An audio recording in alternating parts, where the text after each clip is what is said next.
बाबर आजम ने south Africa के खिलाफ पहले टी20 में जो शॉट खेला, कोई सिर पैर था इस शॉट का।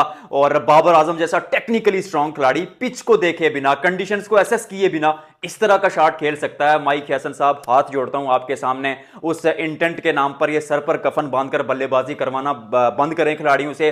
इसी चक्कर में आपने पाकिस्तान क्रिकेट टीम का बेड़ा गर्क कर दिया। Intent is good, approach is good, लेकिन blind slogging is something else. यानी आंखों पर पट्टी बांधकर बल्लेबाजी करना एक अलग चीज है, इंटेंट एक अलग चीज है। भारत इंटेंट के साथ खेलता है। आपने ऑस्ट्रेलिया के खिलाफ देखा कि 9 ओवर्स में 97 रन वो बना चुके थे और ऑस्ट्रेलिया के मैदान में बना चुके थे। फिर एशिया कप में आपने देखा ऐसा नहीं होता कि आप आंखें बंद करके हर गेंद को घुमा दें ऐसे ही और देखें ना कि कंडीशंस कैसी है, या फिर थोड़ा सा भी वक्त ना लें। ऐसा कहीं भी नहीं होता। और अगर ऐसा कहीं होता भी है तो वो इक्का दुक्का खिलाड़ी ऐसे होते हैं दुनिया में, वो रेयर टैलेंट होते हैं समटाइम्स। और बाबर आजम जैसा खिलाड़ी, मतलब जो एक टेक्निकली स्ट्रांग बल्लेबाज है, जो पिछले 10 से 15 साल अपने एक रेगुलर फार्मूले के साथ खेलता हुआ आया है। इस खिलाड़ी को अगर आपने यूटिलाइज करना है तो प्रॉपर तरीके के साथ करना पड़ेगा। I am sorry. और दूसरी चीज ये है कि हमारे सुपरस्टार्स को ऐसे बैडली ट्रीट करना छोड़ दें। आपने बाबर आजम को कहा कि स्ट्राइक रेट इंप्रूव करें, टेक्निक इंप्रूव करें स्पिनर्स के खिलाफ, तो आप वर्ल्ड कप खेलेंगे।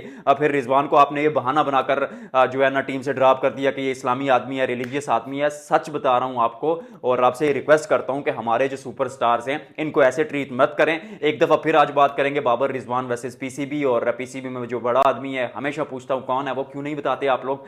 बताते भी हैं कई लोग, लेकिन ज्यादा लोग नहीं बताते। तो आज सारे लोग बताएंगे कि उसका नाम क्या है, वो क्यों बाबर रिजवान के खिलाफ होता है। और दूसरी चीज ये है कि भारत ने भाई ऑस्ट्रेलिया को पीटा, बारिश हो गई। मुझे लगता है इस बारिश में ऑस्ट्रेलिया का कहीं ना कहीं फायदा हुआ। और बात करेंगे कि 38 साल रोज super hitman Sharma number 1 ODI बल्लेबाज बन चुके हैं। मतलब 38 साल का लड़का कहूं या मतलब ऐसा बंदा जो 10 किलो वजन कम करके आया पिछले 2 महीने में, क्या कहूं यार। मतलब बुढ़ा तो नहीं कह सकते उसको, जिस तरह की फिजिक है, जिस तरह का खेल खेला है, वो एक्स्ट्राऑर्डिनरी था। लेकिन आगाज करते हैं बाबर आजम से।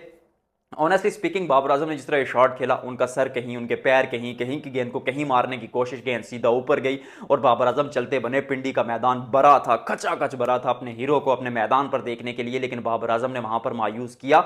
और सच तो यह भी है कि बाबर आजम की परफॉर्मेंस पिछले 5 टी20 आईज में कुछ भी नहीं है। तो जो परफॉर्मेंस नहीं होती तो फिर बोर्ड आपके खिलाफ हो, कोच आपके खिलाफ हो, टीम मैनेजमेंट आपके खिलाफ हो, आप कुछ कर नहीं सकते क्योंकि रन बनाने पड़ते हैं। एक वक्त था जब भारतीय क्रिकेट में विराट कोहली के खिलाफ कुछ लोग थे, लेकिन 52 की एवरेज थी विराट कोहली की। हर सीजन में रन बनाते थे, हजार से ऊपर रन बनाते थे। तो फिर परफॉर्मेंस वैसी हो तो हम बाबर आजम को डिफेंड करें, लेकिन सच के साथ हमेशा रहने की कोशिश की है मैंने पर्सनली। तो मैं फिर यहां पर आपको एक बात बताता चलूं कि माइक हैसन ने फखर जमान का हवाला देकर कहा कि भाई बाबर साहब, आपने अगर टी20 वर्ल्ड कप खेलना है तो फखर जमान की तरह खेलिए।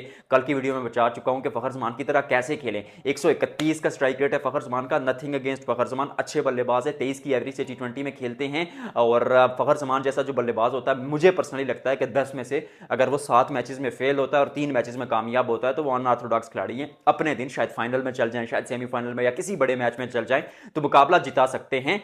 लेकिन बाबर आजम को फखर जमान के साथ कंपेयर नहीं कर सकते क्योंकि टोटली डिफरेंट नेचर के बल्लेबाज हैं। बाबर आजम को आप ये जरूर कह सकते हैं कि स्ट्राइक रेट इंप्रूव करें, थोड़ी बाउंड्रीज ज्यादा लाएं, शॉट्स में वेरिएशन लेकर आए, कुछ नए शॉट्स ट्राई करें। बट ये नहीं कह सकते कि आप ब्लाइंड स्लॉगिंग करें, आप आंखें बंद करके जो है बल्लेबाजी करें। Babar Azam is not that kind of player. वो टेक्निकली स्ट्रांग प्लेयर है, वो इनिंग्स को कैरी करने वाला खिलाड़ी है।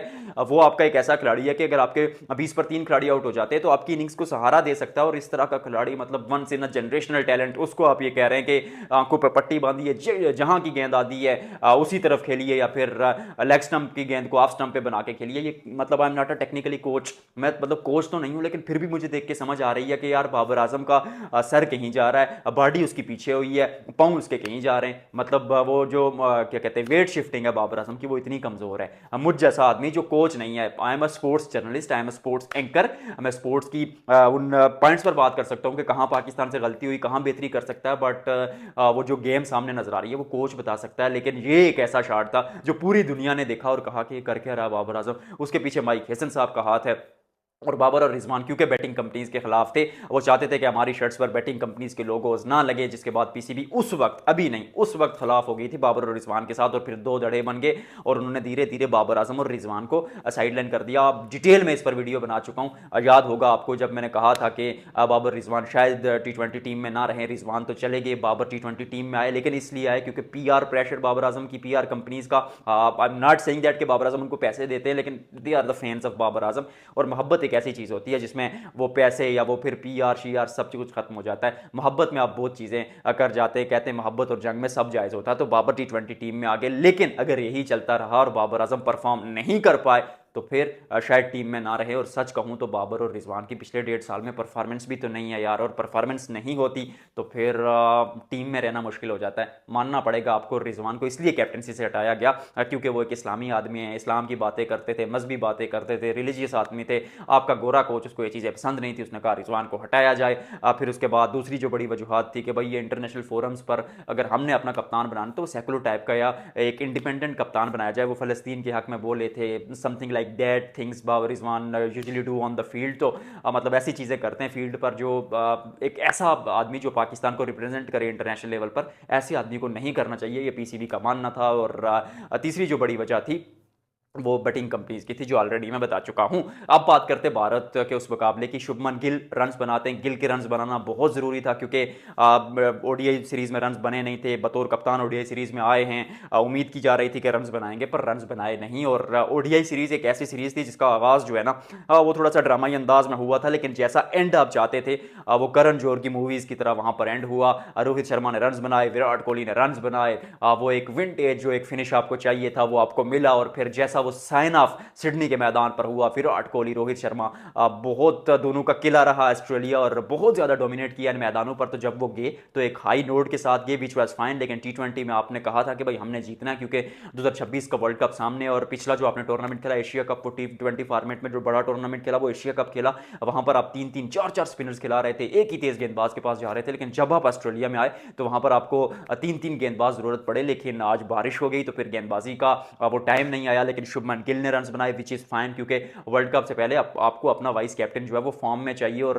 जब टी20 में रन बनाएंगे तो व्हाइट बॉल क्रिकेट में ऑटोमेटिकली फिर ओडीआई में भी कॉन्फिडेंस आएगा। टेस्ट में ऑलरेडी अच्छा कर रहे हैं तो गिल के रन बनाना जरूरी था। आज शुरू पर जल्दी आउट हुआ अभिषेक शर्मा, स्टार्ट थोड़ा सा हल्का सा स्टार्ट जरूर दिया था, और अभिषेक शर्मा इसी तरह का खिलाड़ी है, वो शुरू पर ब्रिस्क अंदाज में स्टार्ट देने के लिए जाना जाता है। Sometimes he will score, sometimes he will be fail, so मतलब we have to accept this के भाई बंदा लाजवाब है, छक्के मारना जानता है। आज भी जो शुरू पर आकर अटैक किया वो एक्स्ट्रॉर्डनरी था। और सूर्य कुमार यादव, स्काई के रन तो बिल्कुल भी नहीं बने थे एशिया कप में, और पिछले 1-1.5 साल में इवन आईपीएल में भी स्काई उस तरह परफॉर्म नहीं कर रहे, लेकिन यहां पर एक अच्छे लुक में दिखे, एक अच्छे टच में दिखे, तो दैट्स फाइन। अब बात करते हैं रोहित शर्मा की। 38 साल रोहित शर्मा ओडीआई क्रिकेट में नंबर 1 बल्लेबाज बन जाते हैं, और एक ऐसा खिलाड़ी जो आखिरी 2 टूर्नामेंट्स भारत के लिए जीता है, आईसीसी टी20 वर्ल्ड कप 2024 हो या चैंपियंस ट्रॉफी 2025 हो, वो दोनों आईसीसी ट्रॉफीज जीतने के बाद घर आते हैं और हटा दिया जाता है कैप्टनसी से।